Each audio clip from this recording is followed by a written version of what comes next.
आज के इस वीडियो में हम देखेंगे क्लास 12 लेसन 7 बायोलॉजी के अंतर्गत जीव विकास के संबंध। नमस्कार बच्चों, और आज हम लोग पढ़ने वाले हैं जैव विकास। जो अध्याय हम लोग पढ़ रहे हैं इवोल्यूशन, उसमें अगला टॉपिक जीवों में परस्पर संबंध। ठीक है, तो जैव विकास हो रहा है ये हमें कैसे पता चलता है। जो पहले के जीव होते हैं, मान लीजिए कोई जीव है जो पहले से उपस्थित है प्रकृति में, कोई जीव है जो पहले से प्रकृति में उपस्थित है और हम उसको नाम देते हैं ए। ठीक है, और कालांतर में ये विकसित होकर एक नई जाति बी में बदल जाता है। तो ये ए और बी के मध्य में कुछ संबंध है ना। बी तो क्या है, एकदम नया प्रकार का जीव आपको दिखता है और ए उसका पूर्वज है, लेकिन इन दोनों के मध्य में क्या संबंध था, इसको जानने के लिए हमको कुछ बिंदुओं का अध्ययन करना पड़ता है, हमको कुछ समानताओं का अध्ययन करना पड़ता है। और ये समानताओं का अध्ययन करने के लिए हमको उन समानताओं को कुछ कैटेगरी में बांटना पड़ता है। जैसे पहला बिंदु है जीवों में परस्पर संबंध के अंतर्गत पहला बिंदु है संरचनात्मक संबंध। ठीक है, तो जीवों के मध्य क्या होता है, पुराने और नए जीवों के मध्य में कुछ संरचनात्मक बिंदुओं पर संबंध आपस में जुड़ा रहता है। ठीक है, चाहे वो नया जीव बन गया हो, नई जाति बन गया हो या पूर्व की जाति हो, लेकिन यह जो संरचनात्मक संबंध है वह दोनों ही स्थितियों में परिलक्षित होता है। ठीक है, तो चलिए इन बिंदुओं पर आज चर्चा करते हैं। और जैव विकास तो आप जानते हैं क्या है। जैव विकास वह निरंतर प्रक्रिया है जिसमें सरल जीवों में कालांतर में हुए परिवर्तन के कारण वे नई जाति में बदल जाते हैं। ये परिवर्तन दीर्घकालिक और धीमे होते हैं। दीर्घकालिक होते हैं मतलब एक बार परिवर्तन होने के पश्चात वह परिवर्तन बहुत लंबे समय तक जीवों के अंदर बना रहता है। और धीमे होते हैं मतलब एकाएक जो है जैव विकास उत्पन्न नहीं होता है। जैव विकास धीमे धीमे हजारों सालों में जीवों में होता रहता है। ठीक है, तो यहाँ देखते हैं जीवों में जो जैव विकास के परस्पर संबंध दो जातियों के मध्य हो सकते हैं वो क्या क्या हो सकते हैं। पहला है संरचनात्मक संबंध। संरचनात्मक संबंध होता है उनका पहला, तो सबसे पहला कोशिका स्तर पर। ठीक, सारे जीव किससे मिलकर बने हैं, कोशिका से मिलकर बने हुए हैं। ये सभी जीवों में परस्पर संबंध है, इसीलिए ऐसा माना जाता है कि पेड़ पौधे, जीव जंतु, जो जीवाणु विषाणु है, सारी कोशिकाएं जो है एक ही मूल जनक की संतानें हैं। ठीक है, क्यों है, क्योंकि सभी क्या हैं, कोशिकाएं हैं। और चाहे बहुकोशिकीय हो लेकिन उसके शरीर में भी कोशिका उपस्थित है, और चाहे एक कोशिकीय जीवाणु हो वह भी किससे बना है, कोशिका से बना है। तो जीवों में सबसे पहला जो परस्पर संबंध है वह है संरचनात्मक के रूप में कोशिकाओं का संबंध। दूसरा है कोशिकांगों की उपस्थिति। सभी जीवों की जो कोशिकाएं हैं उनमें कोशिकांग लगभग समानता वाले होते हैं। ठीक है, तो सारे कोशिकांग जैसे कि कुछ निम्न कोटि के जीवों को छोड़कर जो प्रोकैरियोटिक कोशिका वाले हैं उनमें भी डीएनए, कोशिका झिल्ली, जीव द्रव्य, ये समानताएं उनमें पाई जाती हैं। और इसीलिए माना जाता है कि निम्न कोटि के एक कोशिकीय जीव यानी मोनेरा जगत के जीव से ही प्रतिष्ठा और फिर फंजाई, प्लांटी और एनिमलिया जगत का विकास हुआ है। तो कोशिकांग भी परस्पर संबंध की एक कड़ी हैं। तीसरा है रासायनिक संगठन। ठीक है, रासायनिक संगठन में हम देखेंगे कि जैसे न्यूक्लियोप्रोटीन है,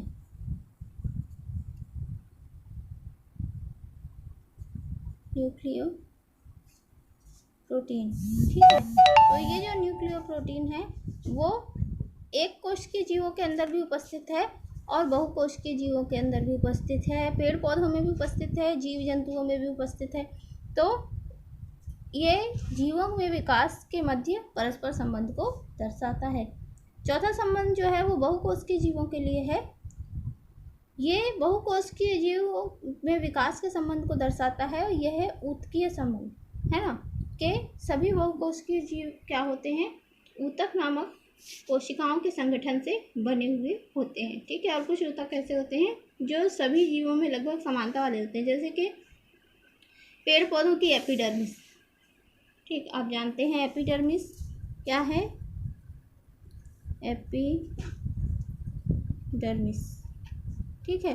पेड़ पौधों की बाह्य त्वचा को हम क्या कहते हैं, एपिडर्मिस कहते हैं। और उसी तरीके से जो मनुष्य है उसकी बाह्य त्वचा को क्या कहते हैं, एपिथीलियम। तो यहाँ पर देखिए, एपिथीलियम और एपिडर्मिस दोनों के कार्य समान हैं, ठीक है। ये दोनों ऊतक हैं और दोनों के कार्य कैसे हैं, समान हैं। एपिडर्मिस का कार्य है पेड़ पौधों के बाह्य त्वचा का आवरण बनाना, पेड़ पौधों के बाहरी स्तर को ढकना। और एपिथीलियम का भी वही कार्य है कि आंतरिक ऊतकों को ढकना, जीव जंतुओं के बाहरी स्तर पर आवरण बनाना।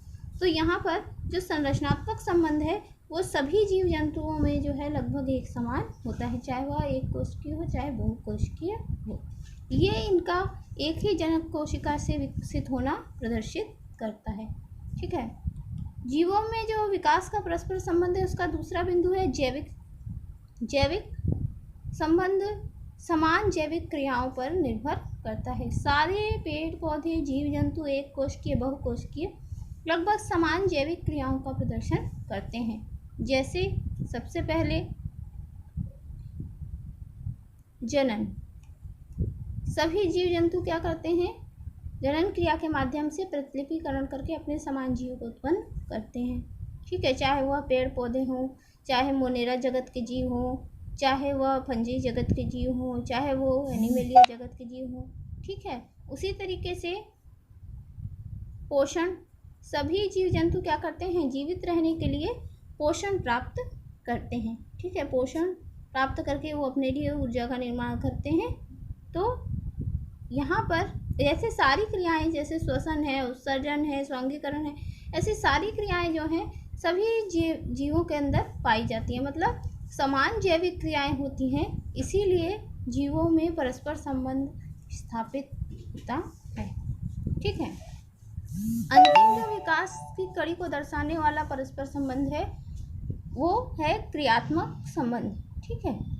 क्रियात्मक संबंध जो होता है उसको हम कुछ कैटेगरी में बांट देते हैं। पहला है ऊर्जा एवं पदार्थ ग्रहण करना, भोजन ग्रहण करना और उसको पदार्थ के रूप में ग्रहण करके उससे ऊर्जा का निर्माण करना। ये क्रियात्मक संबंध सभी जीवों में पाया जाता है। एक कोशिकीय जीव भी करते हैं ये कार्य को और बहुकोशिकीय जीव भी करते हैं। दूसरा है ऊर्जा एवं पदार्थ का उपयोग करना, पदार्थ का उपयोग करेंगे तभी ऊर्जा का निर्माण होगा। और ऊर्जा का भी उपयोग करेंगे किस चीज़ के लिए करेंगे, अपने दैनिक क्रियाकलापों को संपन्न करने के लिए। और यह कार्य भी सारे जीव जंतु करते हैं, बहुकोशिकीय जीव जंतु भी करते हैं और एक कोशिकीय जीव जंतु भी करते हैं। मोनेरा जगत के जीव जंतु भी करते हैं और एनिमेलिया जगत के जीव जंतु भी यह कार्य करते हैं। प्रजनन यानी अपने समान जीव की प्रतिलिपि उत्पन्न करना, तो ये जैविक क्रिया में भी हम इस चीज़ को पढ़ चुके हैं। अंतिम बिंदु है चौथा बिंदु है अनुवांशिक गुणों का संचरण करना। अनुवांशिक गुणों का संचरण मतलब हम जब कोशिका का अध्ययन करते हैं तो उसके केंद्र में उपस्थित जो गुणसूत्र होते हैं, गुणसूत्र के अंदर जो डीएनए होते हैं, है ना, डीएनए आपने देखा होगा, ऐसी डबल हेक्सिल वाली संरचना को क्या कहते हैं, डीएनए कहते हैं। ये डीएनए, ठीक है। और इसमें नाइट्रोजन क्षार उपस्थित होते हैं डीएनए के अंदर में। तो ये जो डीएनए होता है इसमें बहुत सारे कोडॉन होते हैं, ठीक। इसके अंदर क्या होते हैं, बहुत सारे कोड होते हैं, कोडॉन होते हैं, जो कोडॉन गुणों को एक जीव से दूसरे जीव तक पहुंचाते हैं। तो उन्हीं को क्या कहते हैं, हम अनुवांशिक गुण कहते हैं। इन कोडॉनों का संवहन सभी जीव करते हैं, ठीक है, ठीक। तो ये भी क्या कहते हैं, क्रियात्मक संबंध को प्रदर्शित करता है, ठीक। और वो दो प्रकार के होते हैं, एक होता है इसके कारण दो प्रकार के गुण उत्पन्न होते हैं जीवों में, एक जीनोटाइप गुण होते हैं, एक फिनोटाइप गुण होते हैं। ये जब हम लोग गुणसूत्रों के बारे में विस्तार से पढ़ेंगे तब उस पर चर्चा करेंगे। अगला बिंदु है प्रोटीन का संश्लेषण। सभी जीव चूंकि कोशिकाओं से बने हैं और कोशिका का निर्माण से होता है, मुख्य रूप से प्रोटीन से होता है, तो प्रोटीन संश्लेषण सभी जीवों की प्रमुख विशेषता होती है। और ये प्रोटीन का जो संश्लेषण है वो सभी जीव करते हैं, मोनेरा जगत के जीव भी करते हैं, प्रोटिस्टा के भी करते हैं, फंजाई के भी करते हैं, एनिमेलिया के भी करते हैं, और प्लांटी जगत के जीव भी प्रोटीन संश्लेषण करते हैं। ठीक है, तो यह भी दर्शाता है कि सभी जीवों में क्रमगत जो विकास हुआ है वो एक ही निम्न स्तरीय जीव से उच्च स्तरीय जीव की ओर हुआ है, यानी सरल जीव से जटिल जीव की ओर विकास हुआ है। और सबसे अंतिम है श्वसन। ठीक है ना, श्वसन मतलब जो भोजन का ऑक्सीकरण किया जाता है, वह भी सभी जीवों के अंदर यह क्रिया संपन्न होती है। ठीक है, तो आशा है आपको यहाँ पर जैव विकास की कड़ी में जीवों में परस्पर संबंध के लिए जो बिंदु हैं, जैसे संरचनात्मक संबंध के बिंदु, जैविक संबंध के बिंदु और क्रियात्मक संबंध के बिंदु, यह आपको समझ में आया होगा कि कैसे हमको अगर एक 1.5 पेज का आपको लेख लिखने के लिए आ जाए कि आप दर्शाइए कि जीवों में परस्पर संबंध स्थापित करने के बारे में कुछ लिखिए, या जीवों में परस्पर संबंध होता है या जीवों के विकास के परस्पर संबंध को लेख के माध्यम से दर्शाइए। तो आप इतना जो आपका मटेरियल है, इसकी सहायता से आप इसको विस्तारित करके पूरा लिख सकते हैं। ये प्रमुख 3 बिंदु हैं, संरचनात्मक, जैविक और क्रियात्मक संबंध, और फिर उनके जो सब टाइटल हैं उनके आधार पर आप पूरे व्याख्या कर सकते हैं। तो हमारा वीडियो अगर आपको पसंद आया हो तो हमारी वीडियो को लाइक कीजिए, सब्सक्राइब कीजिए और अपने दोस्तों के साथ में शेयर कीजिए, जिससे कि वो भी इसका लाभ उठा सकें। धन्यवाद।